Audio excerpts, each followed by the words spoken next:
अस्सलाम वालेकुम स्टूडेंट। हम प्रीवियस लेक्चर में डिस्कस कर चुके हैं कि किसी भी इवेंट की प्रोबेबिलिटी किस तरह से फाइंड करते हैं, ठीक है। और इस लेक्चर में हम ये डिस्कस करने जा रहे हैं कि अगर किसी तरह से एक इवेंट की प्रोबेबिलिटी हम निकाल सकते हैं, तो हम ये भी निकाल सकते हैं कि वो इवेंट जो कि एग्जिस्ट नहीं करता उसकी प्रोबेबिलिटी किस तरह से निकालेंगे। तो इसलिए यहाँ पे हमने हेडिंग लिखी है कि probability that an event does not अकर, ठीक है।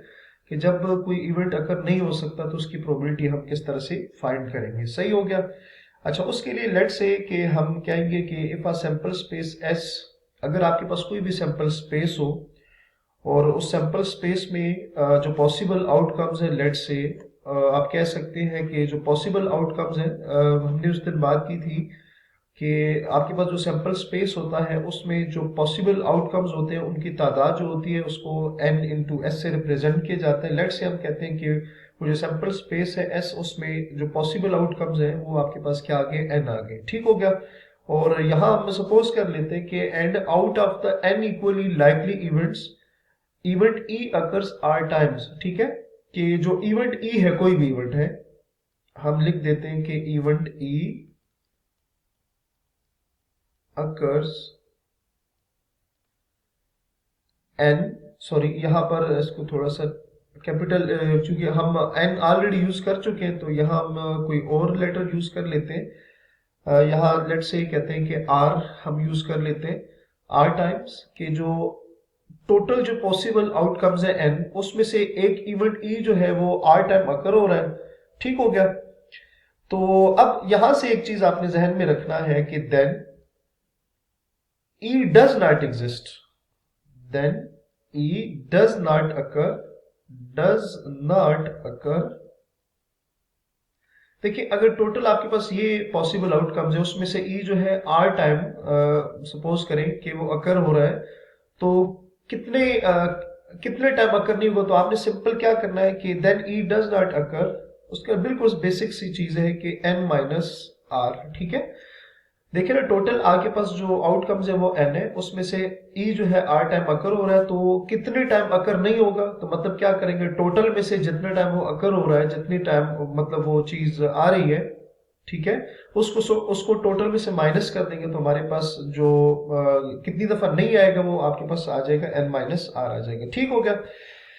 सही हो गया जी। अब हम क्या लिखते हैं यहां से, क्योंकि हम नॉन अकरेंस की प्रोबेबिलिटी फाइंड कर रहे हैं, सो आप लिख सकते हैं कि the non occurrence of the event, यहां आप लिख सकते हैं कि the non occurrence of the event,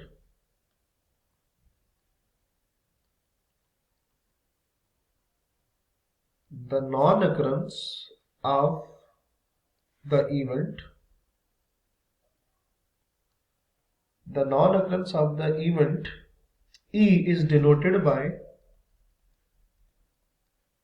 is denoted by, कि किसी इवेंट ई जो है उसकी नॉन अकरेंस को किस से रिप्रेजेंट किया जाएगा, उसको ई बार से रिप्रेजेंट कर दिया जाएगा। इसका मतलब ये होगा कि ये इवेंट ई की नॉन अकरेंस हम फाइंड कर रहे हैं, उसकी प्रोबेबिलिटी चेक करने जा रहे हैं, ठीक हो गया। तो अगर इवेंट ई होगा तो उसकी नॉन अकरेंस जो होगी वो ई बार आ जाएगी। अगर लेट से आप इधर एफ करते हैं, इवेंट को नाम आप एफ का नाम दे देते हैं, तो आपके पास क्या आ जाएगा, एफ बार आ जाएगा, तो ये आपके पास सिंपल आ जाएगा, ठीक हो गया। अच्छा, मजीद इसको एक्सटेंड करते हैं। नाउ, अच्छा जी, अब आपको पता है कि अगर आप इवेंट ई की प्रोबेबिलिटी फाइंड करें तो वो तो आपको हम ऑलरेडी डिस्कस कर चुके हैं कि वो इक्वल आता है n इंटू ई ओवर n इंटू एस होता है, ठीक हो गया। सो ये तो सिंपल है, एन ई की वैल्यू r है, क्योंकि हमने कहा था कि इवेंट ई जो है वो r टाइम अकर हो रहा है, और एन एस आपको पता है वो सिंपल क्या है, कैपिटल n हो गया, ठीक हो गया।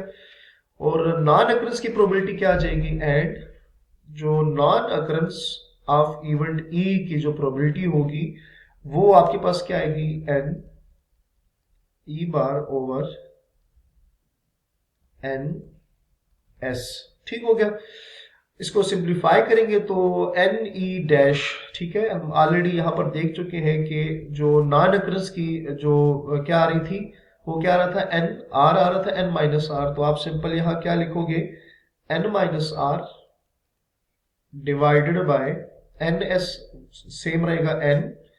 इसको मजीद आपने सिंप्लीफाई करना है तो आपके पास आ जाएगा N by N minus R by N. Simplify करेंगे तो आपको नजर आ रहा है कि ये एन और एन कैंसिल हो जाएगा। सो आपके पास यहां से आएगा 1 माइनस आर बाई एन। ठीक हो गया। सो इसको सिंप्लीफाई करने के बाद आपके पास जो फाइनल चीज आएगी वो आएगी 1 माइनस आर बाय एन। ठीक हो गया। और मजीद इसको अगर आप देखें तो 1 minus R by N basically क्या है ये जरा चेक कर लेते हैं। आर बाय एन आपको नजर आ रहा है किसकी इक्वल आ रहा है, प्रोबेबिलिटी ऑफ ई की इक्वल आ रहा है। सो यहां पर आप लिखोगे प्रोबेबिलिटी ऑफ ई। ठीक है।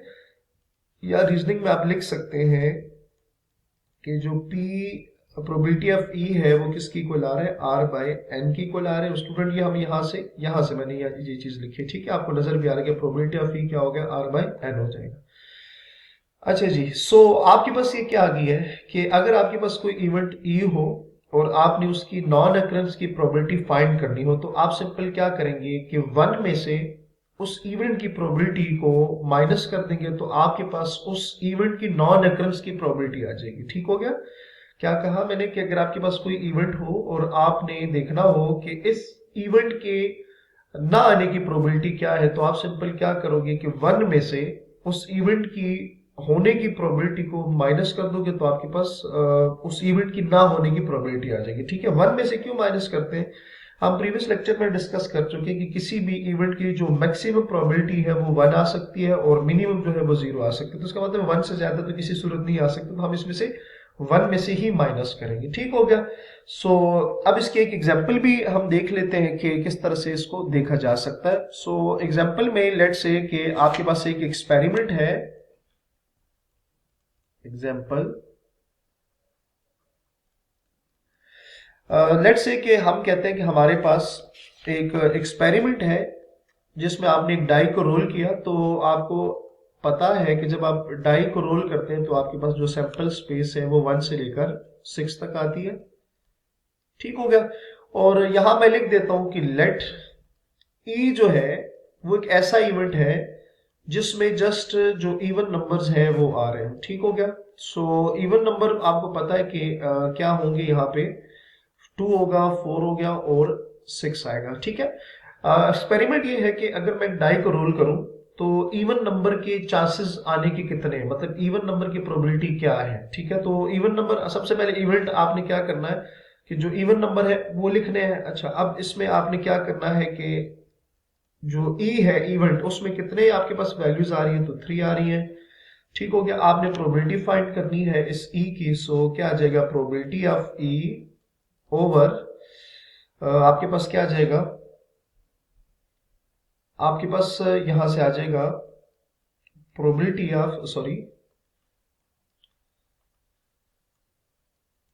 N E over N S. ठीक है। सो अगर आप एन ई की वैल्यू देखें तो वो 3 आ रही है और एन एस आपके पास क्या आ रहे हैं, 1 2 3 4 5 6। तो आप यहां से सिंपल क्या लिखेंगे, क्योंकि यहां आप देख सकते हैं कि एन एस आपके पास क्या है, 6 है। तो यहां पर आपके पास क्या आ जाएगा, 6 आ जाएगा। इसको सिंप्लीफाई करेंगे तो आपके पास क्या आ जाएगा, 0.5 आ जाएगा। ठीक हो गया। सो अगली वीडियो में हम इसी से कंटिन्यू करेंगे। तो अपना बहुत सारा ख्याल रखिएगा। अल्लाह हाफिज।